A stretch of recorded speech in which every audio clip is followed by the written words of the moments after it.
transformers. So how does a transformer work? What is it? It's a really simple idea. Basically what we have is a coil of wire around an iron core. And on the other side of the iron core, we have another coil of wire. So what do? I put in alternating current into my primary side. So that's the side going in. Now what will happen there? Well, if you think about it, I've now got a current going around a coil of wire. And if you remember back to a couple of lessons ago when we did electromagnets, Fleming's right-hand rule, sorry, not Fleming's right-hand rule, the right-hand grip rule says that when I have a coil of wire with a current going through it, I get a magnetic field. So let's just say for fun that the current's going this way. What way will the magnetic field be? Well, using the right-hand grip rule, your thumb's going to be pointing up. So what I'm going to get is a magnetic field lines going like this. Now the cool thing about an iron core is it actually kind of captures magnetic field lines. So these field lines are actually going to go all the way through my core. But what's happening on my other side? Well, I've now got, when this, if you think about the voltage and the time, this starts to go high. So I go from no voltage to lots of voltage. What does that do to my magnetic field?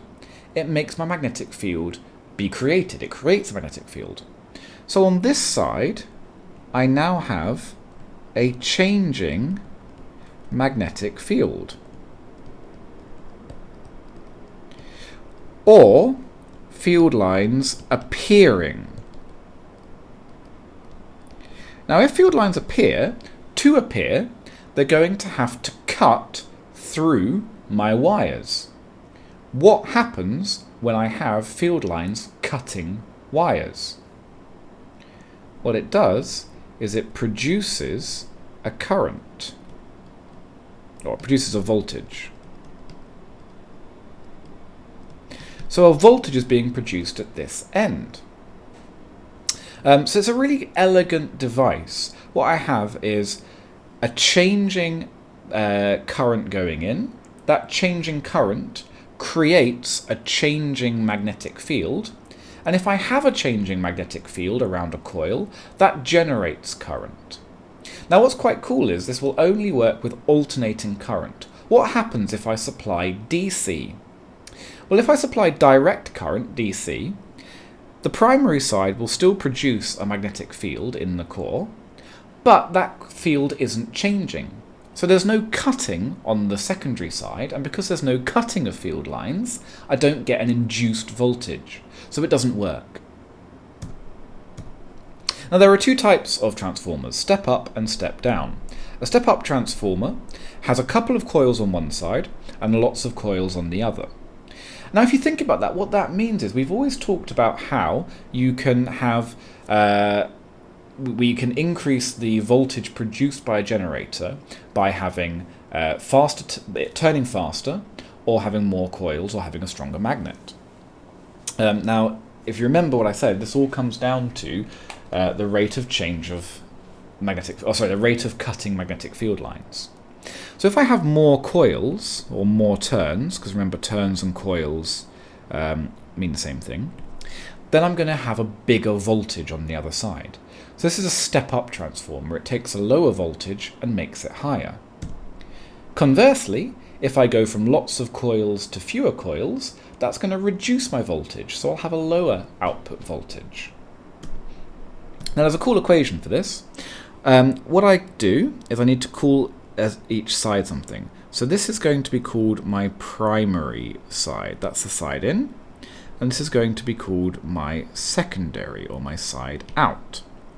Now, I have a voltage going in, so I'm going to call that V subscript P, so for voltage on the primary, and that's 100 volts. On this side, I'm going to have V subscript S, so that means the voltage on the secondary, and that's 300.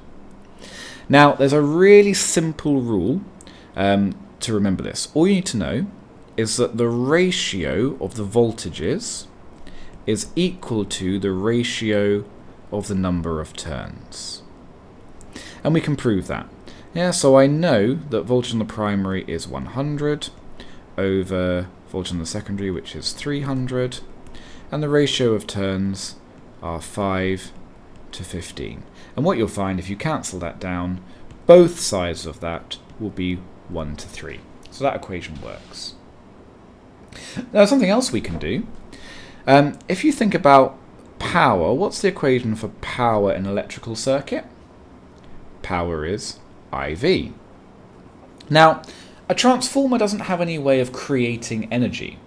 So the power going in, the power on the primary side, has got to be equal to the power going into the power on the secondary side.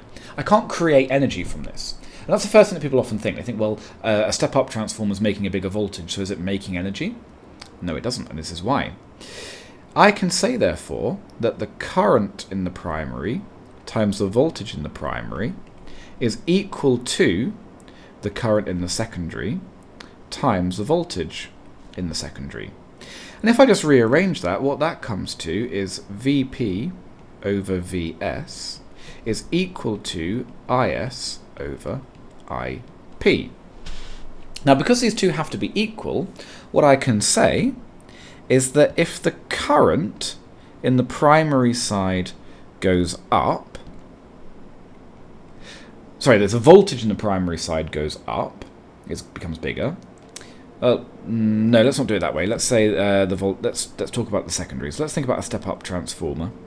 So in a step-up transformer, I make the voltage in the secondary go up. If this number's getting bigger, then I'm going to have to make the current in the secondary side get smaller. Otherwise, this equation isn't going to be the same anymore.